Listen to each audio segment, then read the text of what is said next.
पाबंदी का फैसला सामने आ गया था। अब आप समझते हैं कि अभी भी मुज़ाकरात पीटीआई के साथ हो सकते हैं, या आप समझते हैं कि नहीं, मुज़ाकरात के दरवाजे बंद हो गए, अब पीटीआई के ऊपर पाबंदी लगेगी? नहीं, पाबंदी लगने की बात नहीं है और ना मुज़ाकरात के दरवाजे बंद होने की बात है। मामला ये है कि एक जमात आपसे बात नहीं करना चाहती और वो जमात है जिसने 9 मई के पीछे वो पूरी तरह मौजूद दिखाई देती है।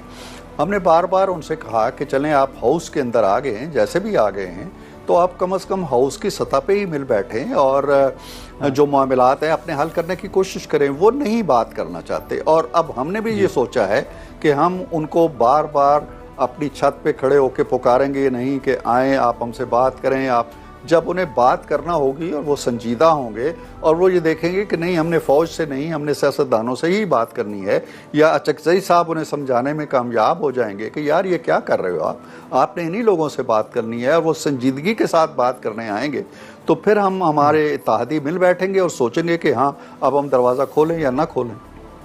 अच्छा, ये जो पीटीआई पर पाबंदी का फैसला था इरफान सिद्दीकी साहब, ये इंटैक्ट है फैसला? ये देखें, जहाँ तक एक उसूली फैसले का ताल्लुक है और जिस सोच के तहत ये फैसला सामने आया है या आया था जी, वो यही थी कि इस जमात का जो रोल है वो किसी एतबार से भी एक प्रो पाकिस्तानी रोल जिसे कहा जा सकता है। कौन सी जमात है जिस पे तकलीफ़ें नहीं आए, फांसियाँ चढ़े, कैद में गए, कत्ल हुए, कभी ये IMF को ख़त लिखते हैं इनको पैसे न दो, कभी उसके हेडक्वार्टर के सामने जाके मुजाहरे करते हैं, कभी ये 9 मई करते हैं, कभी ये दुनिया भर में कांग्रेस में चले जाते हैं, हमारे खिलाफ पाकिस्तान के खिलाफ करारदादें मंजूर कराते हैं। ये एक मुहिब्बे वतन पार्टी का किरदार नहीं हो सकता। ये सारे एलिमेंट्स और अज्जा वो हैं जिनकी बुनियाद पे उसके खिलाफ फैसला हो सकता है। आप अगर देखेंगे कि जब नेशनल अवामी पार्टी पे पाबंदी लगी थी तो उस वक्त ये अवामल नहीं थे, उन्होंने कोई हमले नहीं किए थे इस तरह के जिस तरह के इन्होंने किए हुए हैं। तो वो अज्जा मौजूद हैं। वो फैसला कब बरूए कार आता है, कैसे आता है, उस पर कैसे अमल होना होता है, अभी हम ये भी देखते हैं जो फैज़ हमीद साहब क्या इंकशाफात करते हैं। तो उसके बाद मुस्लिम लीग नून के सीनियर रहनुमा इरफान सिद्दीकी ने कहा है कि army chief general Asim Munir के तकर्रुर में सबसे बड़ा किरदार मियां नवाज शरीफ का था और उनके तकर्रुर पर मार्शल लॉ लगाने की धमकी दी गई थी। साबिक आर्मी चीफ कमर जावेद बाजवा ने हमारी टीम के मुआशी माहिर को बल्ला कर पूछा था कि अगर मलिक में मार्शल लॉ लग जाए तो इसके क्या असरात मुरतब होंगे। डॉन न्यूज़ के प्रोग्राम उन फोकस में गुफ्तगू करते हुए इरफान सिद्दीकी ने कहा कि आए दिन अड्डियाला जेल में किसी न किसी की इमरान खान से मुलाकात होती रहती है और इसके बाद पूरा दिन प्रेस कॉन्फ्रेंसों का सिलसिला जारी रहता है। मेरा भी अलीमा खान की तरह ये सवाल है कि क्या सुबह 7 बजे जेल के अंदर कोई मुलाकात हो सकती है, और अगर हो सकती है तो कैसे हो सकती है।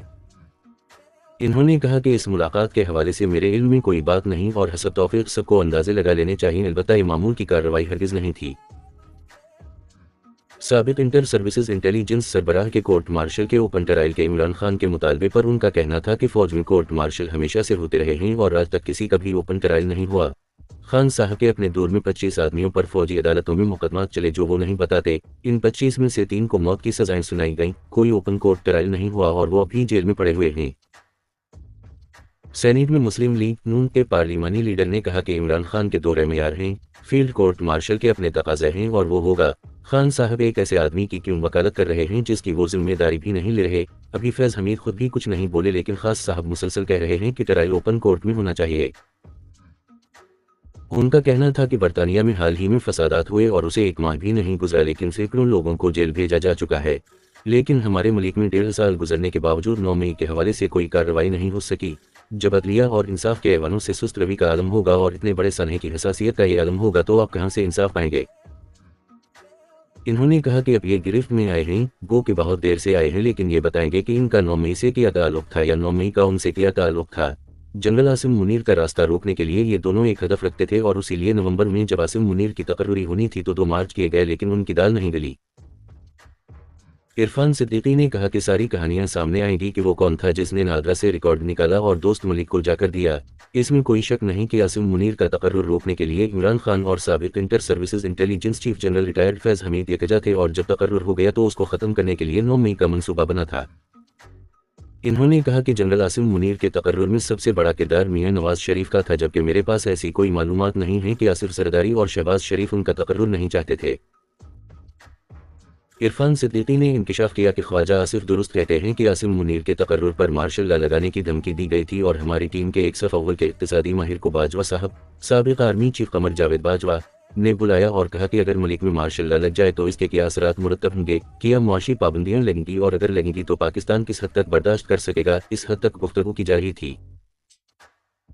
इन्होंने कहा कि जनरल बाजवा भी आसिम मुनीर को आर्मी चीफ लगाना नहीं चाहते थे, वो तौसील लेना चाहते थे या नहीं, इस पर सवालिया निशान है, लेकिन इस पर कोई सवालिया निशान नहीं है कि वो कहते थे कि आर्मी चीफ के ओहदे के लिए ये 5 लोग हैं, आसिम मुनीर को छोड़कर इन 4 में से किसी को लगा लो लेकिन इसको न लगाओ।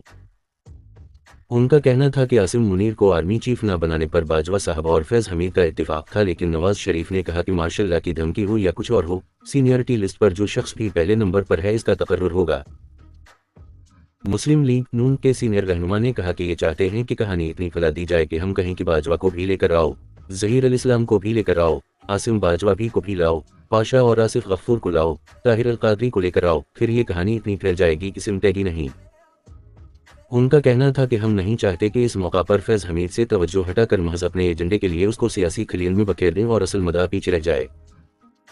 इन्होंने कहा कि मेरा कहना है कि पाकिस्तान की पूरी तारीख में 4 बगावतों समेत 9 मई से बड़ा कोई वाकया नहीं है। मेरा हदफ इमरान खान नहीं बल्कि 9 मई के मुजरिम हैं, फिर चाहे वो कोई भी है।